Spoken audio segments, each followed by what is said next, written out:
Let the fun begin. We're gonna take our $100 car and see if we can turn this into $4,000 profit. Now we get to do the fun thing. We're gonna find out what actually needs to be fixed on our $100 trade-in to see if it's something that we can sell and make a profit on, or we just have to wholesale. Our new mechanic, Kevin, is out here. He's gonna start looking at it. All right, not a good first try, Kevin. Rev it up a little bit. Let's see where that, woohoo, man. Let's see where, oh yeah. Nice thing about being cold out, we can see where the exhaust is leaking. Help a lady out and open the door for him, would you? Hey Grant, you can open it from the outside.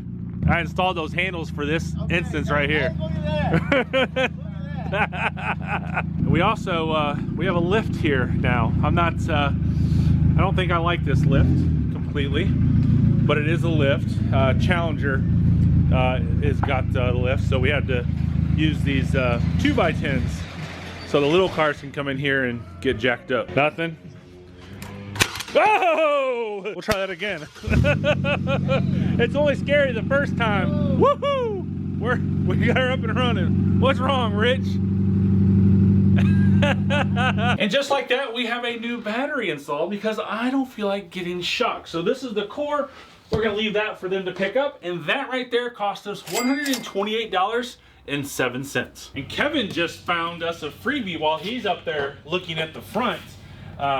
We back here have not one, not two, not three, not four, but 5 quarts of high mileage 5W30 synthetic oil. This right here just saved us $27.99. We're gonna let Kevin inspect the Versa, and while he's doing that, I wanna show you something new and exciting that we have up front. As our business expands, we are actually growing, and the desks that we have here are great, but we needed something just a little bit different. But do you remember the days when I was at the Chevy store? That campus was so huge that it always kept me on my feet. And when I started Mike's car store, all I did was sit around here because literally you can fit this building inside of Bachman's showroom. So my first upgrade back then a couple years ago was this seat from FlexiSpot, who happens to be a sponsor of this channel. Let me introduce you to my brand new FlexiSpot standing desk. I absolutely love this thing. As a creative person,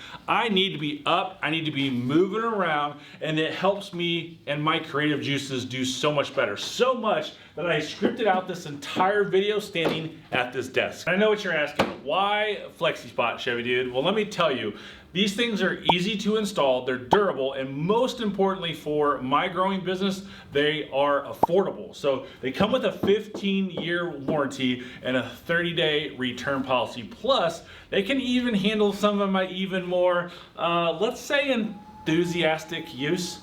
Really cool thing that I love about my FlexiSpot standing desk is it's customizable to match my decor with various desk links and these awesome monitor arms. They're gonna complete my creativity hub to the max. And let's not forget about my C7 chair. I mean, C7, it's Corvette, right? It's one of my favorite things in the world, so why not make this one of my favorite chairs in the world? And the really cool thing about this is if you use my code ChevyDude, you'll get an extra $30 off of the E7 Pro standing desk, and the C7 ergonomic chair. And the link is down in the description. So now let's go back and check in with Kevin and see what else we need to fix on this Versa. So there's our nice little scissor lift that that I bought for Kevin, because I like Kevin better than I like Rich. So instead of using the quick jacks that I gave Rich, we're using the scissor lift. But we have to worry about the pole up there, right? Which is a concern. But when we have short cars, it's not that big of a deal. But it's just not conducive. So I have to get rid of that pole up there, which I'll have to get rid of all of them. There's some wires up there, but most of them are not connected anymore because I changed out those wires. When I did all of the lights out here, I took them all out because there was other poles going through here. And then, so there is one live wire up there. And then in order for it all to work, I'm waiting on a quote for this. We have to get those garage doors to go up along the ceiling. So then we can get a real true 2-post lift in here. We're looking over everything and everything does look good so far, with the exception, we're getting channel locks out for the cabin air filter. Oh, well, engine air filter. That's what I meant. It wasn't as dirty as I thought. We need the engine mount right here. Yep, it's Yep. busted. So we're gonna put a thermostat on it. Everything looks good underneath. There's a little bit of an oil leak, but that's more seepage than a leak. So no big deal there. And then we found the exhaust issue. Rich just doesn't believe what I just told him. The exhaust has been cut off. There's no exhaust going back there anywhere. No exhaust. So they have sold probably this cat right here for money, just like they did the battery. And then they came all the way back here and they cut it right there at that bolt. So we just have to put an exhaust up there. So this will be going back to Highway Muffler so that they can put an exhaust on there. It shouldn't cost too much. I'm thinking 100, 120 bucks is my guess to put all that on right there, coming straight back. But everything looks good under here, which is good. And we're also going to drain all the coolant, because one of the things that Grant and I did when we picked this up is we checked the oil to make sure there's oil there, and we also checked the coolant area, and we saw water in the top of the radiator. There's none there now because we drove the car obviously a couple miles back here and here a couple times on the lot. So we're going to drain all of that and put brand new coolant in there to ensure that there's no issues down the road, especially coming into winter. If there's water in there, we definitely don't want that stuff to freeze up. So we're going to put some brand new tires on this bad boy, see if we can attempt to find a wheel cover for that side over there, because it is missing one. As you can see, this bumper has seen better days, and I'm trying to save some money. So despite all the warnings, I'm taking a leap and I'm ordering the infamous unlined bumper for this rehab project. All right, and then we got fun stuff. The new bumper for the Versa is here. And just like that, we have it all done because our boy Austin from Touch of Color Body Shop here in Louisville painted this for us at $250. The bumper cost us $161.73. And then also while it's here, we got our new door handle in, and he got that all painted, and the door handle cost us $16.94. So while we let that bumper cure, I do have a little bit of bad news. I had Kevin doing another check on the whole system to ensure there was no problems. We found two major problems, but one good thing is I got new keys. So you remember that key had a nasty duct tape all over it, and we got a new key fob and two new keys, and the key fob cost me $159.70.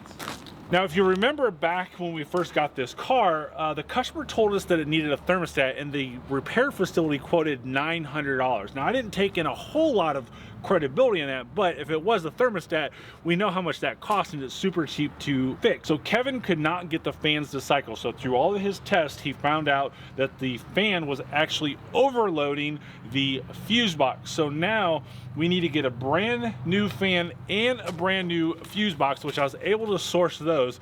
The radiator fan was $69.31, and the fuse panel is $75, but that's not it. So also through his checks, he found that open it gingerly, there we go, that the airbag or the clock spring is bad as well.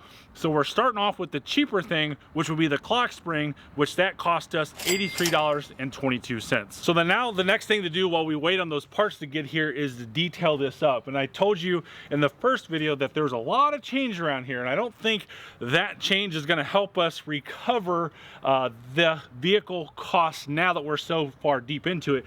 But Kevin did find us $1 in here, and this is from 2017. So it's a nice dollar bill that only reduces our cost, because now we're gonna have 5 Diamond Detailing clean this up, and I guarantee you it's gonna look absolutely perfect. And then we're also going to do the headlights down here as well, as you know. So the total cost of this is detail is $200, and the total cost of the headlight repair is $100. So if my math serves me right, we're at $1,866.44, and if I'm not, my editor will put it on the screen. But the real question comes in line is what we sell this for. I'm thinking $49.95 or maybe $54.95, and then the biggest question is do we want to do this again, because was all this work worth it?